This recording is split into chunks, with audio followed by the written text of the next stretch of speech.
Part 3, Decolonizing Environmental Justice. Linda Álvarez and Brendan Coolsaet, in their 2020 article, Decolonizing Environmental Justice, a Latin American perspective, draw on the tradition of decolonial theory to analyze the problems which arise when Western concepts are used as the main organizing principles of non-Western environmental justice movements. Their focus is on the call for environmental justice, which over the last 3 decades has become a rallying cry for communities and social movements across the world, struggling to protect their environment and ways of life against the appropriation, transformation, and dispossession of nature. Álvarez and Coolsaet cite Joan Martinez Allier's The Environmentalism of the Poor, in which he argued that the environmental justice movement is potentially of great importance for the global South, provided it learns to speak for the majorities outside the USA. Nevertheless, they insist conceptual EJ work has remained largely a Western endeavor.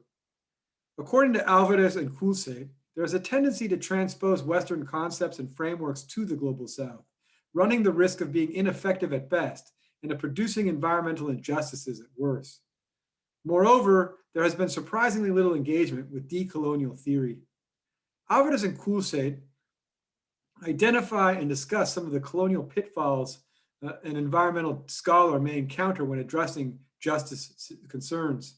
They show that using Western-centric concepts as the main organizing principle of non-Western EJ movements at the expense of other pre-existing conceptual formations creates new processes of subjugation, which they gather under the new term coloniality of justice. The tradition in which Álvarez and Coolsaet situate themselves is that of decolonial theory, whose main postulates they sketch at the beginning of the article. In Álvarez and Coolsaet's words, decolonial theory draws on social sciences and theories produced by scholars and social movements of and in the global South, mainly Latin America, for example, the theology of liberation, the active participatory research, or the theory of dependency. It argues that theory needs to be grounded in the lived experience, thinking, places, and locations of those communities that have suffered from colonialism. Moreover, they continue, decolonial theorists establish a difference between colonialism and coloniality, a term originally coined by Aníbal Quijano. Coloniality, in turn, has 3 faces or dimensions. Its first face, coloniality of power, is organized around 2 fundamental axes. 1, the codification of racial difference between Europeans and non-Europeans, aimed at making the latter appear naturally inferior. And 2, the use of Western/modern institutional forms of power, like the nation state, in non-Western societies to organize and control labor, its resources, and its products. The second face or dimension of coloniality of knowledge, refers to the difference made between European and non-European knowledges and symbolic systems. Coloniality of knowledge is given shape through scientific and philosophical discourses that depict themselves as being neutral, impartial, and detached from geohistorical conditions, producing an epistemology of point zero. Finally, the third face or dimension of coloniality of being, makes reference to the lived experience of colonization and its ontological impact. Its effectiveness lies in its capacity to distort the self-image of the colonized and the perception of their world. For Álvarez and Coolsaet, if coloniality dehumanizes humanity and objectifies nature, then decoloniality refers to efforts at rehumanizing the world, to breaking hierarchies of difference that dehumanize subjects and communities and that destroy nature. The concept of environmental justice, Álvarez and Coolsaet argue, has its origins in the inequalities of power and the way those inequalities have distinctive environmental consequences for the marginalized and the impoverished, for those who may be freely denigrated as others or as people out of place. According to them, the concept dates back to the 1980s with the confluence of a large set of political movements in the United States, increasingly aware of the unequal distribution of environmental degradation along class, racial, cultural, and gender divides. More recently, EJ work has started refining the racial roots of environmental injustices in the global South. Nevertheless, they lament, even these more critical approaches have largely left aside decolonial theory. According to Álvarez and Coolsaet, One of the advantages of decolonial theory is that it can help push our analyses and actions beyond the human, the state, and capital. Too often in the EJ movement and literature, they insist, solutions to injustices are conceived within the realm of the state.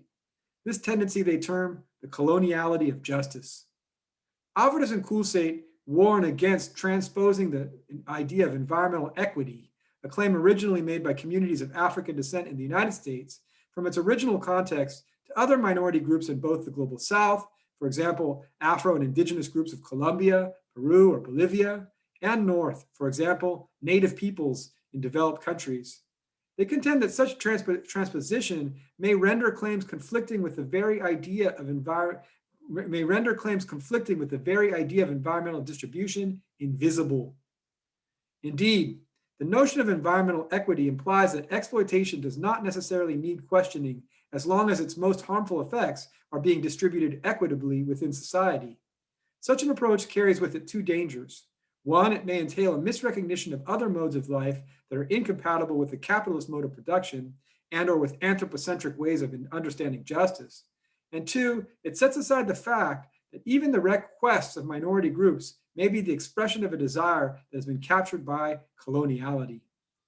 Álvarez and Coolsaet distinguish between two modes of life. The first, characterized by dualist divisions, human, non-human, nature, culture, mind, body, individual, community, reason, emotion, we, them, etc., and is centered on linear time and development. The second, relational. The environmental equity approach, they insist, is biased in favor of the first of these. Indeed, they argue, distributive equity implies that nature can be objectified, exploited, and turned into a distributable good, a conception challenged by relational modes of life. In this vein, they continue, in this light, the very idea of environmental distribution appears to be incompatible with indigenous, Afro-Colombian, and Indian peasant modes of life. The fact that demands for environmental equity have been made by marginalized groups in the global South does not faze them. To the contrary, they contend claims raised by those who are marginalized and racialized are not necessarily free from the risk of coloniality. To this end, they remind us that one of the characteristics of coloniality, described by Achille Mbembe, is the subjugation of the indigenous through his or her desire. Álvarez and Coolsaet go on to contend that even if the distribution of environmental impacts and risks may, in certain cases, serve to temporarily and locally address environmental injustices, in a global context, it may legitimize and deepen some of the problems of the capitalist economy. Álvarez and Coolsaet are adamant that the location of where one speaks from, whether defined geographically, culturally, or philosophically, not only has epistemic significance, but can also be discursively dangerous. To this end, they lament that while asking the necessary questions on how to acknowledge diversity within the EJ movement and going a long way into theorizing this plurality for US-based movements, the discussion of EJ in other parts of the world does not trigger the same theoretical conceptualization. EJ scholars, they contend, seem to think that a theoretical framework developed in the context of US EJ movement can serve the empirical observation of justice claims regardless of the context, the object and or the subject. And so they point out, when applied to the global South, the transfer of knowledge is surprisingly unidirectional. In fact, they argue, non-Western communities are attached to the empirical or the material, while Western societies are able to provide the theoretical framework to conceptualize such practices. An engagement with the tenets of decolonial theory, they suggest, can help to correct these unfortunate tendencies. This for three reasons. First, at the epistemological level, it can help identify how certain theoretical ideas or practices may reinforce or contribute to environmental injustice. Second, it requires an active participation of communities in and of the global South, not only as subjects of study, but as knowledge holders capable of reimagining the meaning of EJ and its underlying concepts. And third, decolonial EJ demands a detachment from the false idea of scientific neutrality. In sum, Álvarez and Coolsaet contend that if it wishes to make good on its promise to speak for the majorities outside the USA, EJ research will need to engage more thoroughly with the colonial difference. This means for them, epistemologically, that researchers need to question the universal relevance of their theoretical frameworks and develop a victim-centered justice. Likewise, they claim politically, a decolonial EJ must take the differentiated responsibilities principle to the local level. Nevertheless, Álvarez and Coolsaet end their article by noting that the divergences between northern and southern conceptions of EJ should not lead to a dualist distinction between human societies, and therefore of an irreducible gap between modes of life. On the one hand, they insist internal colonization of southern communities must be critically addressed and deconstructed.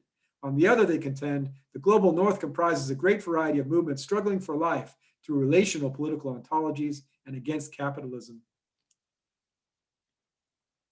Our history is the future.